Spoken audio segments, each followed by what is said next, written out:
These were some of the scenes in Ghana's capital, Accra, as protesters took to the streets for 3 days.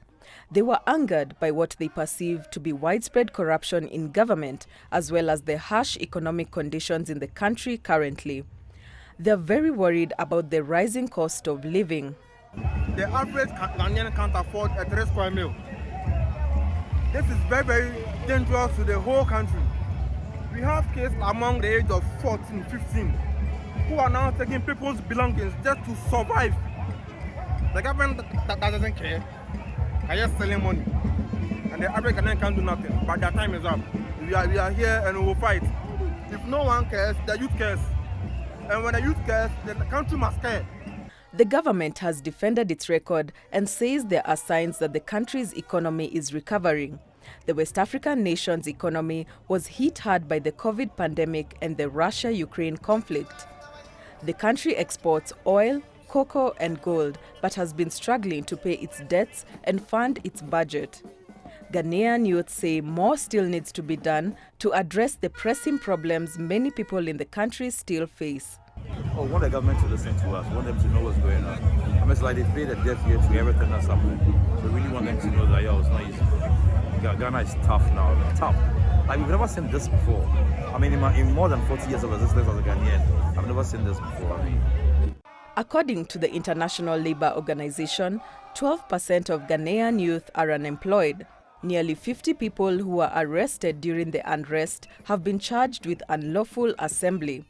Last year, similar protests were held after labor unions and traders went on strike over hikes in utility bills as well as rent and transport costs. Anastasia Waweru for CGTN. All right, then let's bring in an economist, Mukhtar Mohammed, who's joining us from Lagos, next door in Nigeria. Mukhtar, good to have you on the program tonight. So let's start with a bit of context here. Ghana's policy rate is an eye-watering number, 30%. How has that affected lending to businesses and individuals in the country? Well, we must understand when you talk about lending rate, you talk about the minimum rate you can charge for businesses to collect loan. And so we said the minimum rate is 30. It could be more than that. So what it means is that you're collecting loan, you're collecting at 30% minimum. Like I said, that depends on your risk level or the type of business you are, if the banks are ready to take that risk. Now, what does that do for businesses? It means the cost of production is high. And you know that Ghana is also battling inflationary pressure. So what it means is that the cost of production is high. I mean, the cost of living will definitely go high because what the businesses are going to turn those charges to the consumers. So it's not a place that any economy will want to be at the moment, but it is where Ghanaians have find themselves. And then secondly, again, that means those that have collected loan also have problem paying those loans because if you're charging about 30% now, maybe I borrowed previously at maybe 20%, 22%, 25%. Now I'm going to be paying 30% for that. And then if businesses are not moving up because a lot of people will not have money to patronize me, I mean, the banks will now begin to suffer from a non-performing loans. And once you start having non-performing loans into a system, then you are creating a financial crisis. And so once the financial crisis comes to affect the banks, then you are in for a whole lot of economic crisis. So it's a double-edged sword issues, and the Ghanaian government will need to deal with that as soon as possible. So the country had about $5.1 billion in FX reserves by the end of August, down about $2 billion over the last 12 months or so. What's the government doing, or rather, what's the central bank doing to raise those levels of FX reserves? I think unfortunately, the Ghanaian Central Bank are depending more on World Bank, IMF to help them raise revenue because, again, you also need to look at the products that Ghanaians export out of the country to earn FX into the economy, majorly cocoa. And, you know, we've seen the advent of COVID-19. It has not been easy, again, getting this product because people are looking for alternative source.